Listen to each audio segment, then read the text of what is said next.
बहुत समय पहले की बात है। एक गांव में एक किसान रहता था। उसके पास 2 घड़े थे। उन दोनों घड़ों को लेकर वह रोज सुबह अपने घर से बहुत दूर बहती एक नदी से पानी लेने जाया करता था। पानी भरने के बाद वह उन घड़ों को एक बांस की लकड़ी के दोनों सिरों पर बांध लेता और उसे अपने कंधे पर लादकर वापस घर तक लाता था।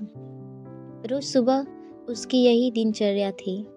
दोनों घड़ों में से एक घड़ा सही सलामत था, लेकिन दूसरा घड़ा एक जगह से फूटा हुआ था।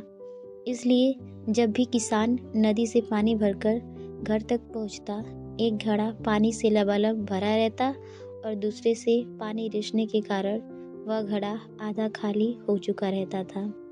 सही सलामत घड़े को खुद पर बड़ा घमंड था कि वह किसान के घर तक पूरा पानी पहुंचाता है। दूसरी ओर फूटा घड़ा खुद को नीचा समझता था और हमेशा शर्मिंदा रहता कि वह किसी काम का नहीं है। उसे ग्लानि महसूस होती थी। उसके कारण किसान की पूरी मेहनत बेकार चली जाती है।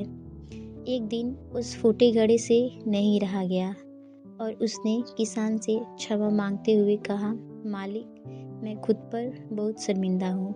मैं ठीक तरह से आपके काम नहीं आ पा रहा हूँ। किसान ने पूछा, क्यों? ऐसी क्या बात हो गई?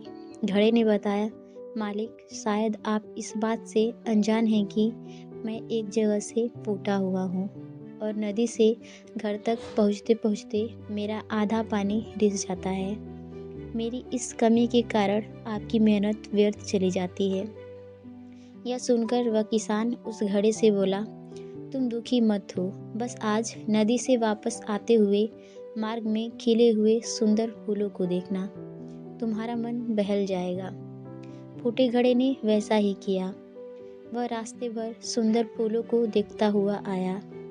इससे उसका विचलित मन शांत हो गया, लेकिन जब घर पहुंचते ही उसने पाया कि वह पुनः आधा खाली हो चुका है, तो उस पर फिर से उदासी छा गई। उसने किसान से अनुनय किया कि वह उसकी जगह कोई अच्छा और सही सलामत घड़ा ले ले। यह सुनकर किसान बोला, क्या तुमने ध्यान दिया कि बांस के जिस सिरे पर तुम बंधे रहते हो, उस ओर मार्ग में सुंदर फूल खिले हुए हैं, जबकि मार्ग के दूसरी ओर सूखी जमीन है। ऐसा नहीं है कि मैं इस बात से अनजान हूँ कि तुम फूटे हुए हो। यह बात जानते हुए ही मैंने मार्ग के उस ओर सुंदर और रंग बिरंगे फूल लगा दिए। जब मैं नदी से पानी भरकर लाता हूँ तो तुम्हारे द्वारा उन फूलों को पानी मिल जाता है और वे सदा उस मार्ग को हरा भरा रखते हैं। तुम्हारे कारण ही वह मार्ग इतना सुंदर हो पाया है, इसलिए तुम खुद को कम मत आंको। यह कहानी हमें यही सिखाती है कि कोई भी ऊंचा या नीचा नहीं होता।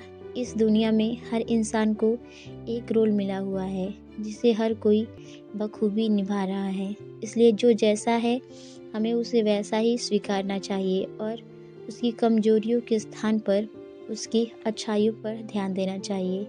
आशा करती हूँ आपको हमारी कहानी पसंद आई हो।